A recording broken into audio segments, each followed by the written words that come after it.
I basically made music all of my life. I started quite early with playing the piano, but always had a thing for electronic sounds.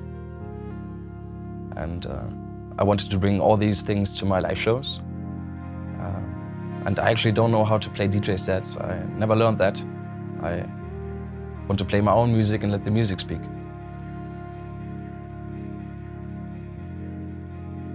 Hi, my name is Böhmer and I'm going to show you how I play live. But first, what is playing live? It's a method to rearrange and recreate my own music.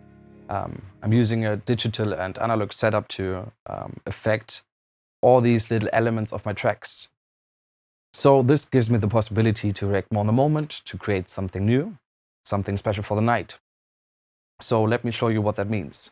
I have all parts of the track Fliedering in front of me, and yeah, let's have a look. I have the pads here, the hi-hats, the clap, some other pads, the bass drum and the kick, some other loops here, and the synthi.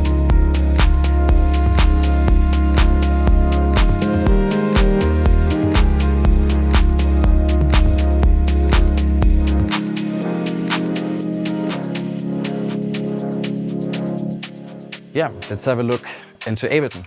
I will show you all the tools in detail, but let's first dive into Ableton Live. So each channel has one element of the track. As you can see, here's the bass drum. I'm gonna play that. Or here the clap. And each scene is one part of the track. So I have the intro here, I have the drop here, for example, the outro. And yeah, so I can go step by step through all these parts and elements to create the track. I also have the diva here, where I play some live melodies, or I just send some melodies into the synthesizer. I'm gonna explain that later.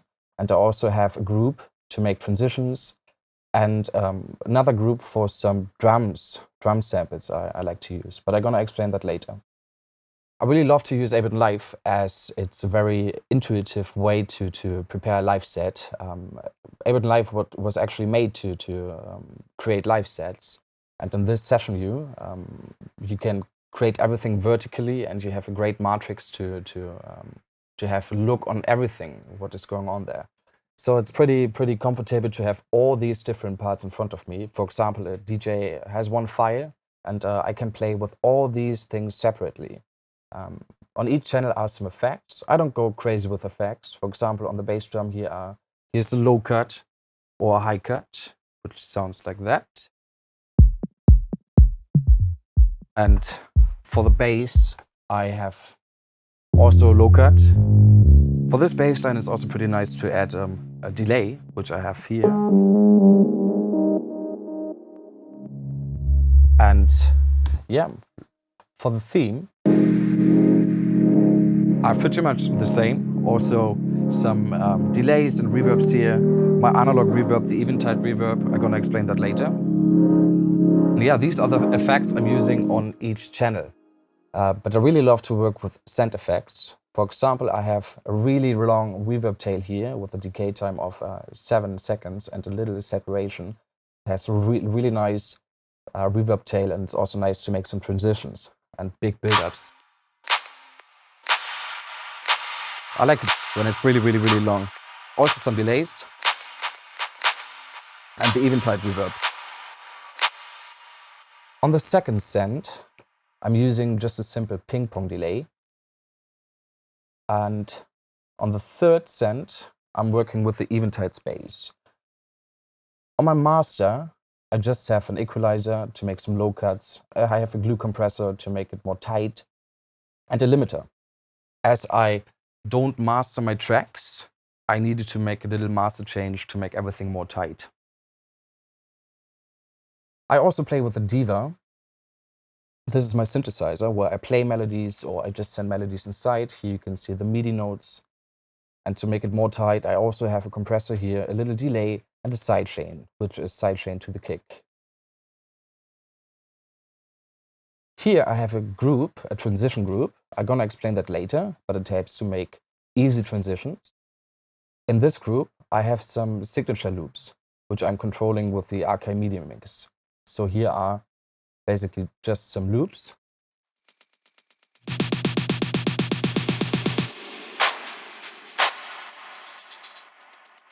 It's also nice to make something unique and to make new build-ups. On the left, I'm having a Midi track, and there's a small plugin called Follow Scene. It's for Max for Live, and it helps to make transitions. So basically, I'm creating a Midi clip, and the length of the Midi clip decides how long the scene should be. So the idea behind that this is just a follow action. You know that from the scenes. Here I can show it you. Here's some follow actions. It says, for example, after 4 bars, the next scene is going to be played. And this is the same thing with the follow scene, but just for the scene. So I can go step by step through all these parts, through all these elements to create my tracks. And as I don't want to make everything with the mouse, I'm using this setup. So with these 3 controllers, I can control the session view. These are 3 Allen & Heath Xone K2 controllers, and I linked them, so I have 12 channels in total. And I had to map them, which is pretty annoying, but it works, and it's pretty chaotic. I'm going to show you what that means.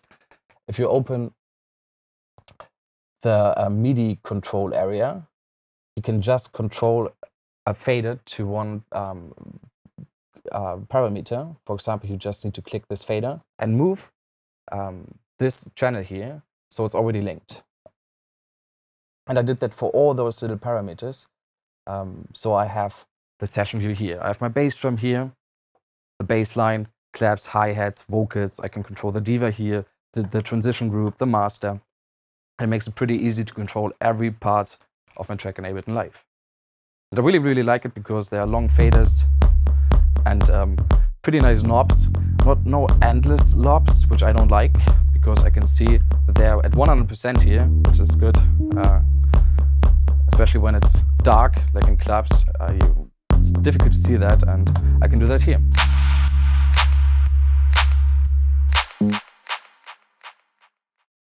Let's move forward with my keys. I'm using the Korg Minilogue XD, but I'm not playing with the analog synthesis. I'm playing with the Diva from UHE. As I produce almost every electronic sound in my productions with the VST Diva, it was kind of obvious to me to play with that sound live. So I basically just use it as a MIDI controller. I know there are cheaper ones, but I really like the layout of the synthesizer, and the knobs are great. And you even have all those names here, cutoffs, LFO, rate. So it's actually kind of nice to have a digital synth completely mapped on that thing. So for example, I have the cutoff here, some white noise, the LFOs,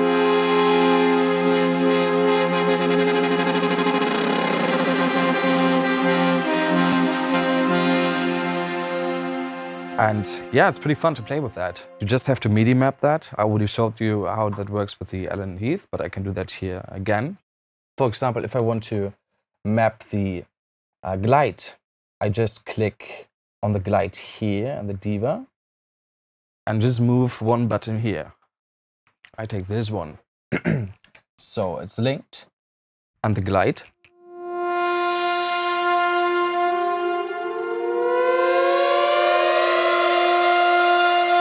Works, and it's pretty nice to play with that around. And yeah, I play original melodies, I improvise sometimes, I just send MIDI notes inside to play around with those cutoff parameters or other current parameters.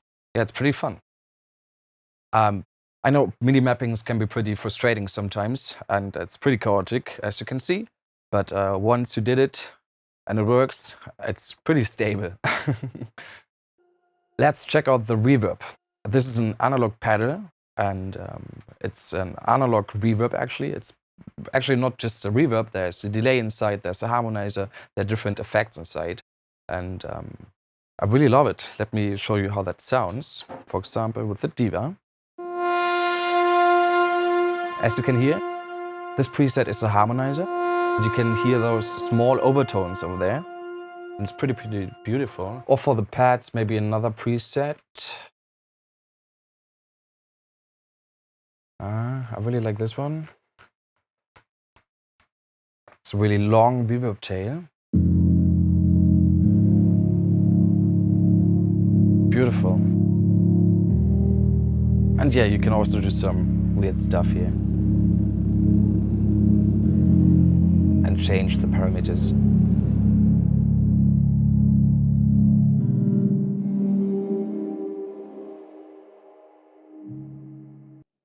As you can see, the sounds are really beautiful, and there's a big advantage that you save CPU, because it's not a digital reverb. And yeah, let me show you how I connect it with Ableton Live.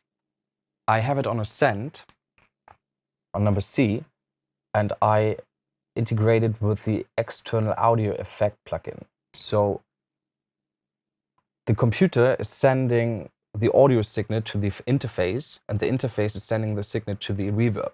And it goes back to the interface and back to Ableton Live. So the output is going into the input of the interface, and the output of the interface is going into the input of the Eventide.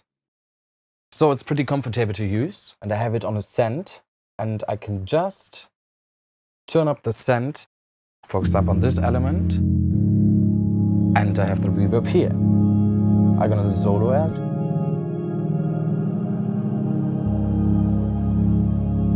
So, let's move forward. This is my Akai Midimix. It's basically a loop machine. I have 8 drum loops.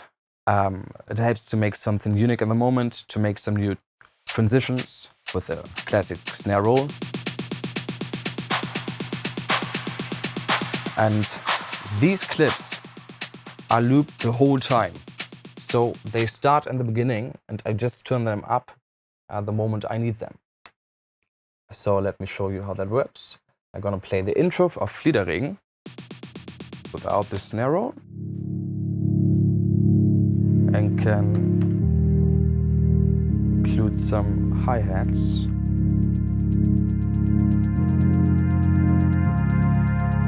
Or a nice clap.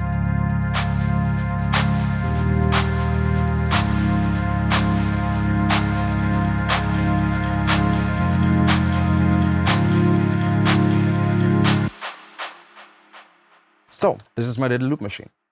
These were all my tools, and now I will play a little session so you can see how I make a transition. I will go from the track Fliederregen into the track Lifespan.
So let's have a look into Ableton and see how the transition was made. And this scene is the intro of the track Lifespan. Here in this group, I have the outro stems of the track Fliederregen. And by the way, if I start this scene, the BPM is automatically changed. There's a code you can use. You just use the number and the letters BPM and a semicolon, and the BPM is automatically changed. So back to the transition. I'm gonna show you how that sounds. Gonna press solo on this group. Here are all elements, and I have all parts on this channel, so I can easily fade it out, make a reverb tail, a low cut, and bring all other elements inside. So on the left side, here are all the stems of the track Lifespan. Here is percussion, here are the pads. Also helps to make some reverb tails here, or to add some other drum loops. Maybe a clap. And I can fade it out here.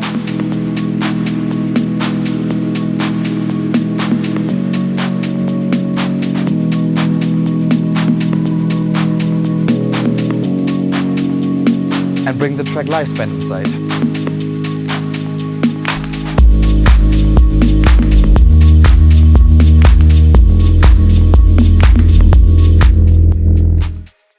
So this was my live set. I hope you enjoyed watching it, and maybe you learned something for your own live set, and maybe it was helpful. So see you on stage. Bye-bye.